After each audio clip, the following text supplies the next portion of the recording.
Yeah, we all know this. The simple pattern, the things that actually happen. Hey, leave it.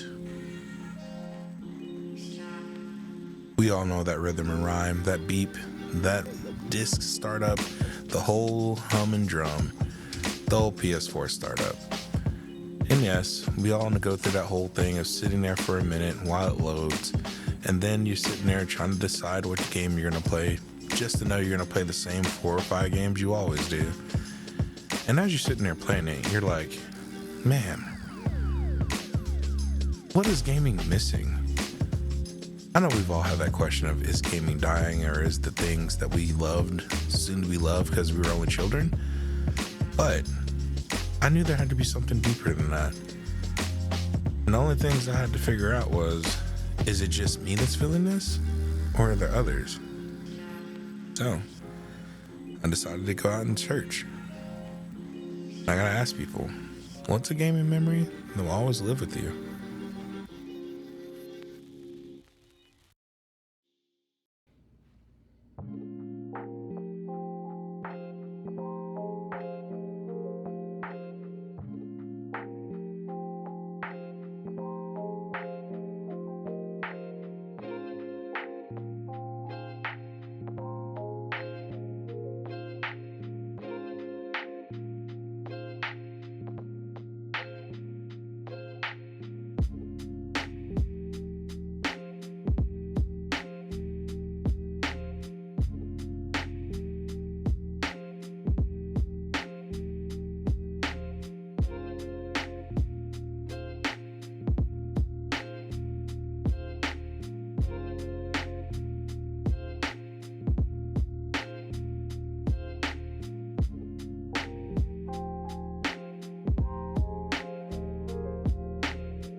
So I played a lot of Sega, and the game that me and my brother played a lot was Street Fighter 2, Mortal Kombat 2.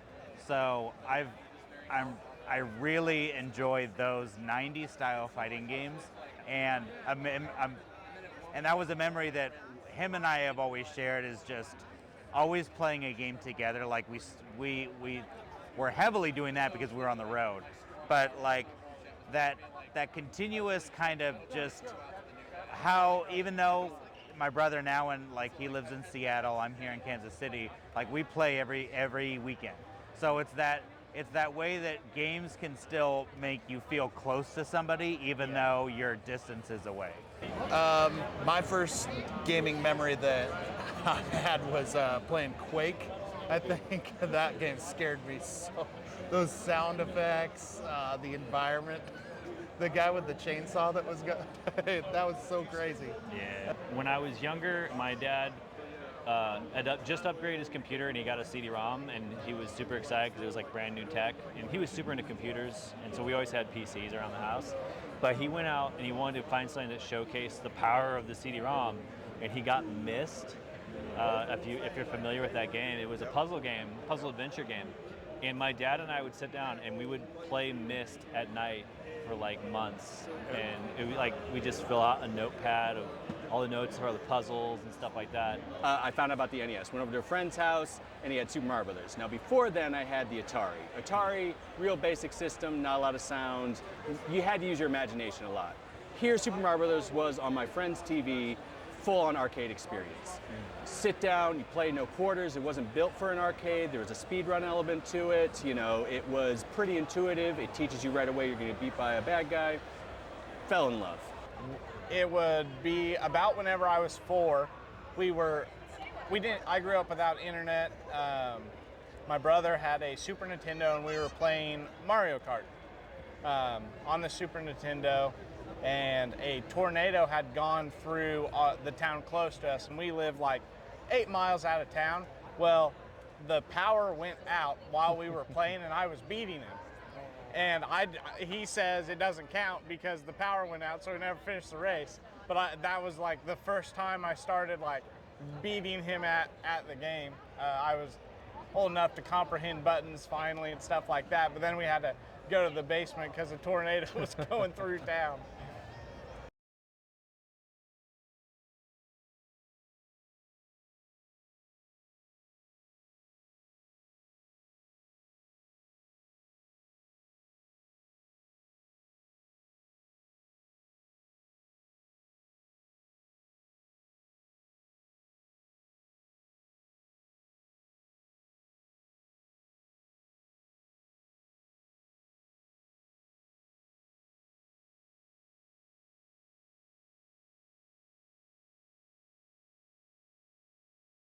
My name is John Young. I'm Retro Game Enthusiast on Instagram. I'm here at, remember the name of the show, Midwest Fest, selling Japanese Famicom games. You know, we all kind of have a relationship with video games through our lives. So start off with that. Loved it through my childhood. Fell off around the end of high school. Girls get in the way, you know, a little bit of college, and then slowly come back, and you have all the nostalgia feelings. You share with others. My wife and I met, played RPGs on the Super Nintendo together, fell in love, got married, and then that's kind of our date night experience. So, and then, you know, now still not a lot of time to play, but I do love documenting, and the Japanese stuff, it's just a parallel world to what we got. So we got Super Mario Brothers 2 here, which was a reskin of Doki Doki Panic for the Famicom system. They got a whole nother game. So rediscovering nostalgia almost with a game that ran parallel to what you have in your memories, but you didn't know existed. In general, there are different cultures. Sometimes we silo ourselves, but the more that we kind of like interact, you realize that it's similar kind of vein. You want to entertain, you want to be part of a community, you want to have fun, and it's a medium to where you can have conversations like this, and all of a sudden you feel connected with somebody right away through a shared love. We started as a hobby, and we were just kind of playing around with making games. I'd kind of programmed some games, and he'd done some like 3D art stuff before, so we just kind of collaborated on some stuff and had a lot of fun.